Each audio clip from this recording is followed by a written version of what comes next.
Hello, magandang umaga po sa inyo lahat. Jesus Unlimited God Church. At pasensya na po, ngayon na lang po ulit ako nakapag-message. Medyo busy po kasi.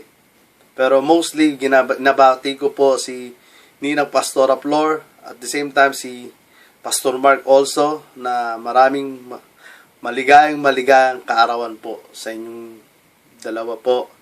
At patuloy po na panalangin po namin ni Eva. Ay, pasensya na po kayo, wala po si Eva.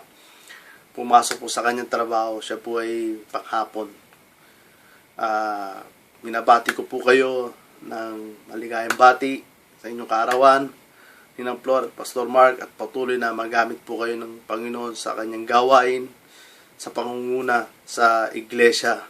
Naway patuloy na bigyan kayo ng karunungan, katalnuhan ng ating Panginoon, na patuloy na magbigay pa ng vision to lead this church, lalo-lalo na sa maturity ng bawat membro ng iglesyang ito, maging sa kabataan, at patuloy makapag-win ng more souls para sa Panginoon.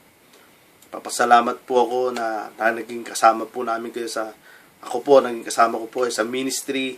Marami po ako natutunan sa inyo, Nina Flor, sa pag-administer ng church at sa pag-lead ng maayos sa mga magulang na patuloy nga na nagagamit ko po dito sa Canada. Papasalamat po. Patuloy po namin pinapalalangin kayo at patuloy na maging maayos ang inyong kalusugan kay Pastor Mark, Pastor Flor, na patuloy na pangunahan ng Panginoon ang bawat pamilya ninyo dyan. At I pray for spiritual strength, emotional strength, and financial blessing.